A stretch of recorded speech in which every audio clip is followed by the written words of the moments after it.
comment ça va? Alors aujourd'hui j'avais envie de parler d'une trilogie énorme, comme ça. Qui a dit que les lecteurs ne faisaient jamais de sport, sincèrement? Donc vous l'aurez compris, aujourd'hui on va parler de vaisseau spatial, d'attaque intergalactique et d'intelligence artificielle avec la trilogie Illuminae écrite par Amy Kaufman et Jay Christophe et ici publiée aux éditions Casterman. Bon, alors cette saga, évidemment, tout le monde en a entendu parler, et moi aussi. J'ai d'ailleurs une relation assez spéciale avec cette saga, parce que quand le premier tome était sorti, il y a un petit paquet de temps maintenant, je m'étais dit « Waouh, trop cool, faut absolument que je le lise et tout », je le mets dans ma wishlist. Le temps passe, et puis finalement, je le lis pas, je l'achète pas, ni rien. Un jour même, je fais le ménage dans ma wishlist, et je l'enlève totalement de ma wishlist. Et puis il y a quelques mois comme ça, j'ai revu qu'il réapparaissait un petit peu sur YouTube et tout, et je me suis dit ah ouais c'est vrai ça, il paraît que c'était bien. Je l'ai acheté et pof, je l'ai lu d'une traite et c'était très difficile pour moi d'arrêter. Donc voilà, cette vidéo sera divisée en plusieurs parties. Dans un premier temps, j'aimerais bien parler des points forts et des points faibles d'ailleurs aussi de la série en général. Ensuite, je pense que je prendrai ça tome par tome avec une partie spoilée, une partie non spoilée. Et vous avez juste à vous arrêter en fait, là vous en êtes. Hein. Ou alors, si comme moi, vous n'avez rien à faire de me faire spoiler, et vous pourrez regarder la vidéo jusqu'en entier. Ça pourrait être cool. Alors, Illuminae, qu'est-ce que c'est de façon générale? Pour ceux qui vivraient sur une autre planète, c'est le cas de le dire, Illuminae se passe en 2575, dans une période où les hommes ont conquis d'autres planètes, en fait, dans d'autres systèmes solaires, d'autres galaxies, etc. Et en tout cas, l'histoire se commence dans le premier tome, sur la planète de Kerenza 4, où en fait on retrouve des personnages qui sont dans une colonie minière illégale, c'est-à-dire que les autorités interstellaires ne sont pas au courant de cette exploitation minière, et ils se font attaquer par une corporation qui aimerait bien faire main basse sur l'exploitation minière tout simplement. Et vu qu'elle est illégale, forcément, les personnes qui vivent sur la planète Kerenza peuvent pas trop aller se plaindre aux autorités. Sauf qu'il lance un message de détresse et plusieurs vaisseaux vont quand même venir à leur secours et réussissent à embarquer avec eux une grande partie des habitants de la planète Kerenza et de se barrer Fissa en fait parce qu'ils se font pourchasser par l'un des vaisseaux de la grosse corporation qui a attaqué donc Kerenza 4, qui a pour but évidemment d'éliminer tout témoin. Donc voilà, ça vous met dans l'ambiance. C'est plutôt sympathique. Pour ce qui est de la saga en elle-même, je trouve que le plus gros des points forts, c'est le travail éditorial qui a été fait sur ces livres. Parce que oui, des livres qui se passent dans l'espace, des livres de science-fiction, il y en a eu plein. Il y en a eu plein qui ont été géniaux d'ailleurs. Mais celui-là a vraiment sa particularité. C'est que, comme c'est écrit ici, c'est un dossier. Dossier Alexander, dossier Obsidio, etc. pour les autres tomes. Et donc, en fait, on se retrouve avec des retranscriptions de messages. Voilà, ça c'est des pages de journal intime, défense d'entrée, etc. On a aussi des rapports qui parfois sont censurés. Voilà, parce que c'est des choses que les gens sont pas censés dire, en fait, ça passe pas. On a des petits comptes à rebours. Et on a aussi... Où est-ce que c'est? Oui, bon, je me suis pas préparée, hein, c'est pas grave. Voilà, on a aussi des chats avec quelques petits encadrés noirs là, parce que les gros mots ne sont pas admis dans cette saga. Donc ça c'est vraiment le principal point fort en fait de cette saga que j'ai trouvé vraiment très bien. C'est donc tout le travail éditorial, parce que c'est super facile à lire en fait, c'est super addictif, ça coule tout seul. Et notre cerveau en fait arrive à faire les liens plutôt facilement en fait entre les différents éléments. Et ça c'est franchement agréable, parce qu'à chaque fois qu'on tourne une page, on se dit mais qu'est-ce que je vais pouvoir regarder après en fait? Qu'est-ce qui va se passer? Il y a des fois, lire Illuminae, ça peut vouloir dire faire ça. Hein. Voilà. Donc franchement, on se laisse surprendre à chaque page, et comme il n'y a pas vraiment de chapitre, du coup, ça se lit tout seul. Par contre, un truc que j'ai trouvé un petit peu compliqué et qui est un point négatif, c'est qu'en fait, tout démarre trop vite. C'est-à-dire qu'on démarre directement avec de l'action, et quand on n'est pas un lecteur aguerri, qu'on connaît pas vraiment le contexte, on est obligé de faire des connexions neuronales, de dire ok, bon bah, eux c'est les méchants, eux c'est les gentils mais ils sont illégaux, eux ils viennent aider mais on sait pas trop pourquoi. Enfin voilà, c'est pas toujours très facile en fait de se mettre dans le contexte dès le début. Et comme ce sont des retranscriptions, ça suit plein de personnages en même temps. Bien sûr on a les personnages principaux, mais chaque personnage secondaire a son importance et il y en a une multitude. Parce que les caméras forcément ne suivent pas que nos personnages principaux. Et donc des fois c'est très très difficile de se remettre pour savoir, ah oui alors ok, lui il a fait ci et ça, il pense comme ci comme ça, elle est plutôt comme ci comme ça, voilà. C'est pas toujours très facile de les situer, même si cette multitude de points de vue apporte vraiment une richesse à l'ouvrage, parce que chacun a des bonnes raisons de faire ce qu'il fait, et même si des fois le résultat est catastrophique, bah on comprend un peu l'enchaînement et qu'est-ce qui les a poussés en fait à agir comme ça. Voilà, donc ça c'était un peu le petit point négatif, le fait que c'est très difficile de se repérer, le fait qu'au début de chaque tome en fait on se retrouve de nouveau dans un autre milieu. Donc là on est sur le vaisseau on va dire avec Cady et son ex Ezra, alors que celui-là on est sur une plateforme de saut avec Anna, Nick et Ella. Et enfin sur le troisième on se retrouve encore avec d'autres personnages, dont la cousine de Cady, etc. Donc il y a vraiment à chaque fois plus de personnages qui arrivent à chaque tome, et à chaque fois il faut se remettre dans le contexte, donc c'est pas facile. Moi personnellement, j'ai décidé dès le début que je m'attacherais aux personnages en fait. C'est ça vraiment qui m'a aidée à me mettre vraiment dedans. Je me suis dit bon bah voilà, c'est compliqué, c'est le jeu, j'accepte. J'ai fait le travail un peu mental de vite comprendre ce qui se passait pour être tout de suite dedans. Et aussi de me dire, bah voilà, les personnages, je sais qu'on va les suivre pendant longtemps. Tant qu'ils font pas de conneries que je pourrai jamais leur pardonner, je vais décider que je m'attache à eux pour pouvoir justement apprécier un peu plus ma lecture. Et je pense que j'ai très très bien fait de faire ça. Pour parler un peu plus précisément du premier tome, donc comme je disais, on retrouve Cady et Ezra qui sont deux lycéens qui ont réussi à s'échapper dans les vaisseaux qui sont venus les secourir pendant l'attaque de Kerenza. Ils sont tous les deux dans deux vaisseaux différents. Ezra est sur le vaisseau principal, l'Alexander, tandis que Cady est sur l'Hypatia, un autre petit vaisseau de recherche à côté qui est dans leur flotte. Et les deux vont reprendre contact via des chats et ils vont se rendre compte que, ok, ils sont pourchassés déjà par Bytech qui veut juste désintégrer leur vaisseau, ce qui n'est pas hyper sympathique j'ai envie de dire, donc déjà pas mal anxiogène, mais qu'en plus l'intelligence artificielle d'Alexander, l'intelligence artificielle de combat, commence à déconner un petit peu. Donc les deux, à leur échelle, vont essayer de comprendre ce qui se passe, d'aider du mieux qu'ils peuvent, parce qu'il en va de la survie de tous, pour essayer de se dépatouiller. Et j'ai vraiment trouvé que ce livre était hyper addictif. Il y a plein de rebondissements, il y a plein de découvertes, et il y a, comme je disais, il n'y a pas vraiment de bon ou de méchant, de bonne ou de mauvaise solution. Même si parfois c'est vraiment horrible, j'ai frissonné parfois en lisant ce livre, j'étais là, oh ça part si loin que ça, ok.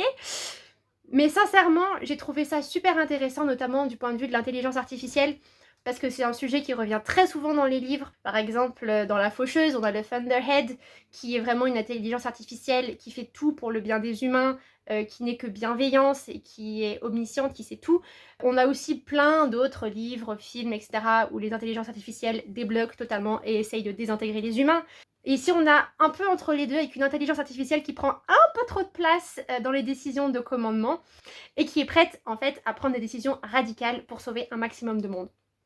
Et ça, vraiment, cette philosophie, ça m'a vraiment fait réfléchir tout au long de la trilogie pour savoir, en fait, est-ce qu'un point de vue totalement rationnel est vraiment quelque chose qu'il faut à tout prix suivre ou pas, même si c'est pour maximiser, en fait, les bénéfices à la fin.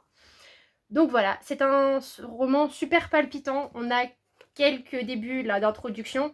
Et puis une fois que ça commence, je peux vous dire que ce livre vous tiendra jusqu'au bout de la nuit. On va passer à la partie spoil. Donc si vous n'avez jamais lu Illuminae, cet avis s'arrête ici. Si vous avez lu le premier tome ou même ceux d'après, je vous invite à continuer. Donc, dans cette partie spoil, j'aimerais aborder quelques points négatifs. Parce que comme je disais tout à l'heure, évidemment, il y a énormément d'action à la fin du tome 1. Mais j'ai trouvé que c'était trop. Trop dans le sens où non seulement il risque de se faire pulvériser par les vaisseaux derrière, notamment le Lincoln qui est en train de les pourchasser.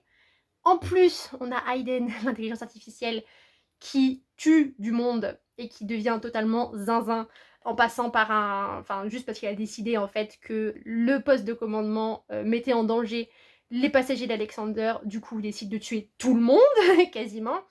Et on a ensuite ce virus qui se développe et qui fout vraiment la pagaille, et c'est un virus vraiment horrible quoi, les gens ils deviennent des zombies assoiffés de sang.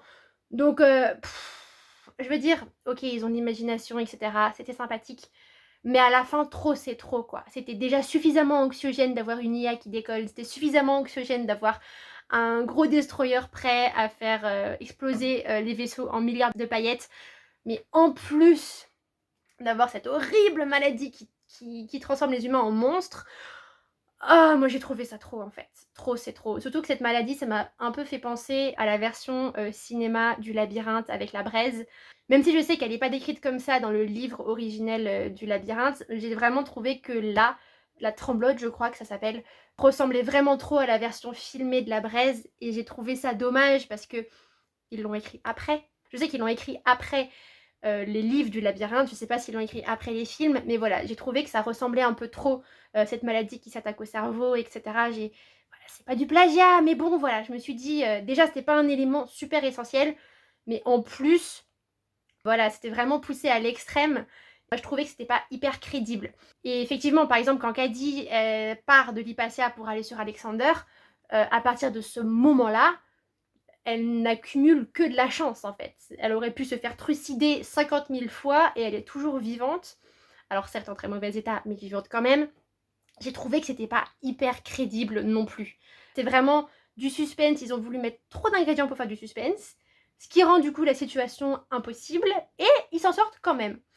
Alors certes c'est sympathique, ça fait plaisir, Cady elle est attachante et tout, on n'a pas envie de la voir mourir, mais quand même, j'ai trouvé que c'était un petit peu trop accentué, et coup de bol sur coup de bol à la fin, c'est un petit peu capillotracté.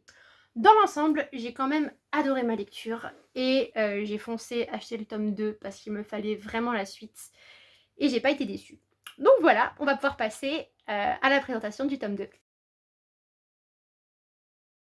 On passe donc au tome 2 qui s'appelle Le dossier Gemina.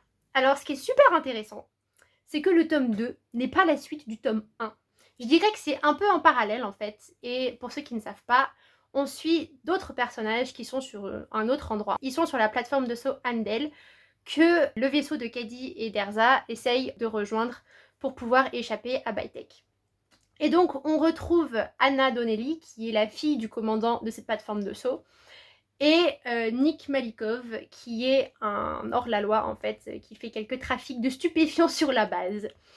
Et en fait, le jour de la fête de Terra, donc pour célébrer l'anniversaire, je crois, où les humains sont partis de la Terre, en fait, la station de Heimdall se fait attaquer par des agents de Bytek, donc l'entreprise qui avait attaqué Kerenza dans le premier tome, pour neutraliser en fait la base, tuer tous les témoins, et voilà, faire un grand ménage pour que surtout jamais personne ne se rende compte de ce que Bytek a fait. On suit donc Anna Donnelly qui va devoir se lier à Nick parce qu'ils sont à peu près les seuls encore capables de faire quelque chose pour arrêter les agents de Bytek et de faire en sorte de sauver un maximum de personnes possible. Comme d'habitude, j'ai adoré ce tome. Il y a toujours le même travail incroyable qui a été fait au niveau de l'édition. Je sais pas si ça se voit, mais on a toujours les mêmes rapports, différentes mises en page, etc. C'est vraiment super bien. J'avais trouvé aussi les personnages extrêmement attachants. Anna et Nick étaient très sympas, mais j'ai aussi adoré la cousine de Nick, Ella, qui a vraiment un humour incroyable et qui est super intelligente. Franchement, cette petite, c'était une pépite. Il y a toujours autant de rebondissements, etc. Et comme cette fois-ci, on n'a pas vraiment affaire ni à une IA qui déconne, ni à un virus, etc. J'ai trouvé que c'était un peu plus humain, on va dire. La menace qui planait était plus humaine, et moi j'ai trouvé que c'était moins... Déjà c'était plus crédible, et ensuite ça me faisait moins stresser, donc même si j'étais à fond dedans, ça basculait pas dans l'horreur, donc moi j'ai préféré.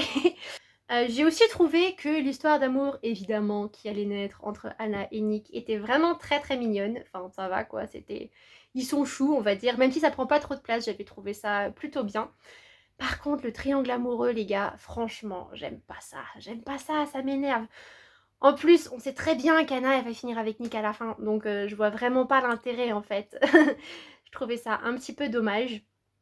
Mais bon, voilà, c'est comme ça. Il y a aussi quelques clichés qui sont portés dans ce livre par les personnages, parce qu'on sent vraiment que chaque personnage a son utilité, et parfois, les auteurs insistent un petit peu trop dessus, notamment sur le fait que Ella est super forte pour pirater. Bon, bah c'est Caddy bis, quoi, on va pas... ça va pas beaucoup plus loin. Là, j'ai trouvé ça un peu dommage. Ça aurait été bien que ce soit un petit peu plus nuancé. Voilà. Mais dans l'ensemble, c'était vraiment une super bonne lecture. Et j'ai vraiment dévoré ce tome. Je crois qu'il est encore plus gros que le premier. Ouais, c'est ça, il fait 670 pages. Et j'ai dû l'avoir lu en 2 jours. Et pareil, la fin m'a tenue jusqu'au bout de la nuit. On va passer à la partie spoil du tome 2. Donc si vous ne l'avez pas lu, je vous conseille de vous arrêter là. Si vous l'avez lu, bah voilà, vous pouvez continuer. Alors, pour la partie spoil, j'aimerais juste revenir sur l'histoire de la division des deux mondes. Que j'ai trouvé... Enfin, c'est pas une division des deux mondes d'ailleurs, c'est un micmac entre deux mondes parallèles. Voilà, cette histoire de monde parallèle qui fait en sorte que Nick est mort, mais en fait il l'est pas. J'ai trouvé que c'était un petit peu abracadabrantesque, un petit peu tiré par les cheveux, et que du coup ça a enlevé un peu... Déjà ça m'a permis de me faire des nœuds au cerveau, alors que je trouve que ça servait pas à grand chose de me faire des nœuds au cerveau, sincèrement. Et ensuite, j'ai trouvé que c'était un peu fort, parce que bon, ok, la science a évolué, ok, nous pouvons vivre sur plusieurs planètes, même si ça suppose qu'elles sont toutes prêtes à recevoir des hommes avec de l'oxygène, machin et tout. Ok, on peut faire des sauts dans l'univers, etc. Ok, on a créé des intelligences artificielles qui sont super compétentes, etc. Mais est-ce qu'on était obligé d'aller dans l'exploration de deux mondes parallèles? Est-ce que les auteurs auraient pas pu se dépatouiller pour nous donner un truc qui a vraiment une bonne tête sans devoir passer par là? Voilà, j'ai trouvé ça un petit peu dommage de devoir en arriver là. Parce que ça casse le truc en fait. Comme je disais pour le premier tome, il y avait des trucs qui n'étaient pas forcément crédibles. Et là, je disais que dans ce tome-là, qu'il y avait quand même plus de crédibilité jusqu'à ces dernières pages qui, selon moi, mettent pas le bazar. Mais bon, voilà, ça m'a fait baisser un petit peu dans mon estime ce livre, qui partait pourtant super bien. Donc voilà, c'est juste le point négatif que je donnerais, en plus du triangle amoureux, etc. D'ailleurs, surtout que j'ai pas compris comment Ella, elle s'en sort en fait. Parce que, elle survit toute seule à ces créatures horribles là qui vous sucent le cerveau alors qu'elle est censée être dans des conditions physiques extrêmement faibles. Donc pourquoi est-ce que les gros balourds d'à côté, eux, ils ont vu que du feu et tout de suite ils se sont fait tuer alors que elle s'est fait attaquer par derrière alors qu'elle était hyper faible et elle réussit à s'en sortir? Ça, j'ai pas bien compris. Et ensuite, il y a l'un des deux mondes parallèles, je sais plus lequel, dans lequel elle meurt. Et dans ces cas-là, c'est lequel? Comment ça se fait qu'elle soit encore en vie? Enfin voilà. J'ai trouvé que c'était un petit peu cafouillis, on va dire, que c'était pas toujours hyper bien expliqué. Et c'est dommage, parce qu'encore une fois, ils ont voulu faire trop dans la complexité, dans le waouh, et bah il y a un moment en fait où il y a une limite à pas franchir, et ils l'ont franchi.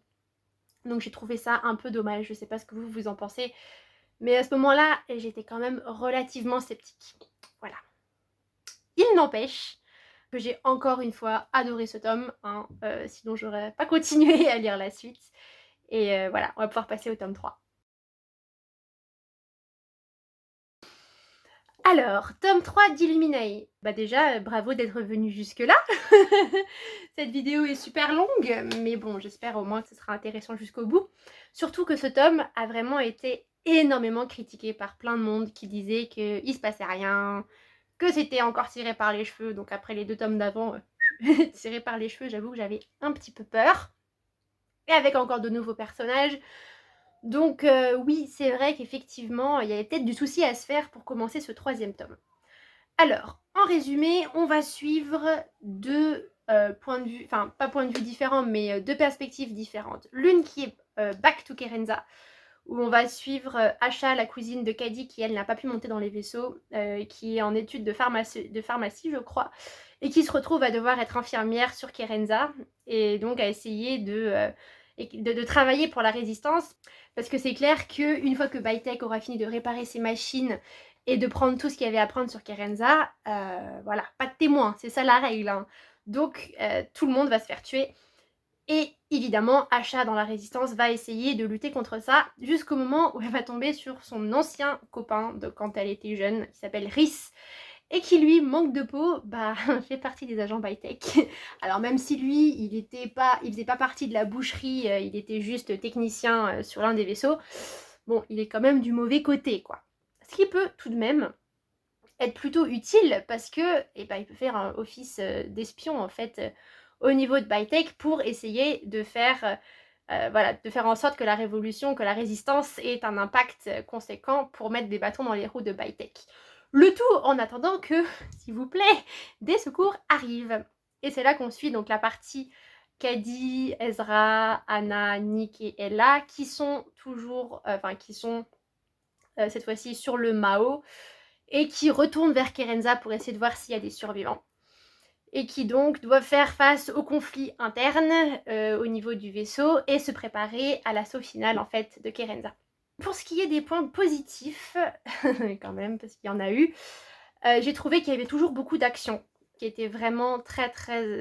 C'est toujours un plaisir en fait de lire ce livre, parce qu'on sait qu'on a juste à se laisser porter et à voir où ça nous mène. L'action était là, peut-être pas forcément au tout début, mais il y en a qui n'ont pas aimé. Moi j'ai trouvé ça plutôt bien parce que c'était plus place à la réflexion en fait. Pour moi, c'est vraiment pas des pages de perdu. Donc voilà, un grand point positif, c'est qu'il y a énormément d'action, surtout à la fin. Ce que j'ai énormément aimé, hein, évidemment, cette bataille finale, on l'attend et on a hâte de savoir comment ça va se terminer, même si on se fait quand même une petite idée grâce aux premières pages du bouquin. Et aussi, certaines personnes ont trouvé que le début était trop lent, qu'il ne se passait pas grand-chose. Et moi, j'ai trouvé ça bien parce que ça permettait en fait d'explorer la psychologie des personnages en fait. De se dire que, certes, nous, on est à fond derrière Cady, Ezra, toute la clique, etc. pour botter les fesses de Bytek et faire en sorte qu'il soit puni par la justice, parce que c'est évidemment le but des files de Illuminae. Mais d'un autre côté, je comprends aussi tous les gens qui, eux, ont juste envie de se barrer, de vivre leur vie et d'oublier ça le plus rapidement possible, en fait, parce que c'est vraiment insupportable ce qui s'est passé dans ces dossiers-là. J'ai trouvé que cette différence de point de vue était vraiment très intéressante, que ce soit ceux qui décident de se battre, ceux qui décident que bon, trop c'est trop. Voilà, j'ai vraiment trouvé ça très intéressant comme débat aussi. Un autre point très positif que j'ai de ce livre, c'est qu'on comprend enfin comment l'initiative en fait de ces dossiers Illuminae qu'on lit depuis le début, comment tout ça a commencé, comment ils se sont organisés pour faire les files tout en se préparant à combattre, etc. Moi j'ai trouvé ça super intéressant, surtout que là ça y est, on voit l'équipe, on voit comment ils se sont organisés eux-mêmes, etc. On comprend en fait le rôle de chacun des personnages et ça aussi j'ai vraiment trouvé ça super intéressant. Donc voilà, un tome avec un petit peu moins d'action, mais que j'ai trouvé vraiment tout aussi intéressant et une conclusion vraiment sympathique. Voilà, hein, il y a des gens qui trouvent qu'il y a des incohérences. Moi, personnellement, je les ai pas trop vues. Ou en tout cas, j'ai trouvé que c'était moins flagrant que dans les tomes précédents. Voilà, donc moi, j'ai vraiment apprécié ma lecture. Et puis, je vous le conseille. Et on va pouvoir passer à la dernière partie spoil. Donc, si vous avez lu la série en entier, je vous conseille de regarder les dernières minutes de cette vidéo. Pour la partie spoil, j'aimerais bien revenir sur l'aspect psychologique des personnages. Parce que comme je l'ai évoqué tout à l'heure dans la partie no spoil, d'ailleurs j'espère que c'était pas un spoil du coup, puisque j'en reparle maintenant. Je suis nulle pour faire les spoils ou pas, c'est une catastrophe. Enfin bref. Donc, comme je disais, j'ai vraiment trouvé ça très intéressant, la façon de... tout l'aspect psychologique en fait qu'il y a derrière ce livre. Que ce soit du côté de Kerenza ou du côté du Mao, donc où sont les fugitifs à la fois de Kerenza et d'Endel. Parce que j'ai trouvé qu'il n'y avait pas de bon et de mauvais côté. Alors certes, Bytek a fait des choses horribles et continue de faire des choses horribles, mais ça ne veut pas dire que toutes les personnes qui travaillent pour Bytek sont des personnes abominables. Alors forcément, avec Rhys, on se doute qu'il va retourner sa veste et qu'il va aider les rebelles à essayer de mettre des bâtons dans les roues de Bytek. Mais j'ai trouvé que les personnes de son escadron, de son escouade, ou je sais pas, enfin bref, les gens avec qui il est chez Bytek, sont aussi des personnes extrêmement humaines qui n'ont pas forcément demandé à être là, qui font juste ce qu'on leur demande de faire. Je dis pas que c'est excusable, hein. Je dis que, d'une certaine façon, ces personnes-là sont aussi des victimes de Bytech. Parce que ce sont des personnes qui resteront traumatisées à vie, des personnes qui obéissent aux ordres en fait, mais qui font des choses contre leur gré en fait, qui va à l'encontre de leur morale. Alors, je dis pas que c'est le cas de tous les agents de Bytech, hein, on est d'accord, hein, il y a vraiment des gros connards qui vraiment profitent de la situation, etc. hein, mais bon, il faut tout pour faire un monde, comme on dit. Mais vraiment voilà, j'ai trouvé que c'est très intéressant le fait que Bytech égale gros con ne soit pas toujours vrai. Même si, évidemment, on ne cautionne pas du tout ce que les agents font, même si c'est en agissant par ordre, hein, enfin, je veux dire, voilà, hein, même si c'est très difficile de déserter, t'as toujours le choix de le faire, hein, donc ça, je suis d'accord que, voilà, je ne les excuse pas, mais j'ai trouvé cet aspect psychologique et tellement humain vraiment très, très, très intéressant. Et pareil, en ce qui concerne les différents passagers du Mao, qui, pour rappel, sont à la fois des scientifiques qui sont venus aider les habitants de Kerenza au début, les réfugiés de Kerenza, enfin une partie, parce que beaucoup ont quand même été tués par Hayden. Hein, merci Hayden, tu fais le ménage, c'est cool. On avait dit qu'une fois ça suffisait, 2 fois c'était un peu trop. Putain, franchement lui, on y reviendra. Et 3, les personnes de la plateforme de saut où vivaient Anna et Nick, qui eux n'avaient aucune connaissance en fait de l'existence de Kerenza et qui ne comprennent pas en fait pourquoi est-ce qu'on attend d'eux de se battre alors que eux tout ce qu'ils ont envie c'est de pouvoir déjà sauver leur vie et ensuite de pouvoir être tranquille. Et ça j'ai vraiment trouvé ça super intéressant parce qu'on a, enfin notamment je m'étais mis du point de vue de la capitaine du Mao, d'ailleurs je sais pas si vous avez remarqué mais que ce soit des 3 capitaines qu'on a eu, à chaque fois c'était des femmes. Moi j'ai trouvé ça plutôt pas mal, c'était un petit clin d'œil, c'était cool. Enfin bref. Hors de la parenthèse, j'ai trouvé que la capitaine, elle avait vraiment un travail extrêmement difficile parce que d'un côté, elle a ce devoir de mémoire, elle a ce devoir de ramener tout le monde à bon port en fait, de sauver un maximum de personnes. Et malheureusement, tant qu'il n'y a pas d'affrontement final avec Bytech, cette histoire ne se finira jamais. Et j'ai trouvé qu'elle avait des décisions extrêmement difficiles à prendre et que c'était vraiment très courageux de sa part d'emmener un peu tout le monde au casse-pipe, mais parce que c'est la seule façon de s'en sortir en fait. Alors que d'un autre côté, on a donc les passagers, les nouveaux passagers de la station de saut, qui eux, n'ont rien demandé, qui ont des besoins essentiels en fait, comme le fait d'avoir un lit normal, le fait de pouvoir manger, le fait de pouvoir aller se laver, etc. Et comme le Mao est trop petit, et je comprends en fait cet inconfort, cette incompréhension qu'ils ont, cette envie de retrouver leur vie normale parce qu'ils ne comprennent pas pourquoi ça leur arrive. Et surtout, ils ont cette espèce d'animosité envers les personnes de Kerenza parce que d'une certaine manière, c'est de leur faute. S'il n'y avait pas eu de colonie illégale, Bytech n'aurait rien fait. Et voilà, j'ai vraiment adoré ces 2 points de vue parce que certes, les personnes de Endel font chier. Mais voilà, j'ai trouvé vraiment ces points de vue-là très très intéressants. Parce que forcément, nous, quand on est la tête dans le guidon, on veut absolument se venger, etc. On veut absolument qu'ils réussissent à faire payer Bytech. Mais d'un autre côté, on se demande, ok d'accord, mais est-ce que t'es pas un peu biaisé? Est-ce que sauver des personnes, ce serait pas beaucoup mieux? Et faire en sorte d'enterrer tout ça dans un coin. Même s'il y avait ce devoir de mémoire, ce devoir de faire des choses, j'ai vraiment trouvé ce débat très très intéressant et c'était vraiment l'un des gros points forts du livre. Alors certes, certaines personnes n'ont pas aimé parce qu'il n'y avait pas assez d'action, ils s'attachaient pas aussi aux personnages parce qu'on avait de nouveau une multitude.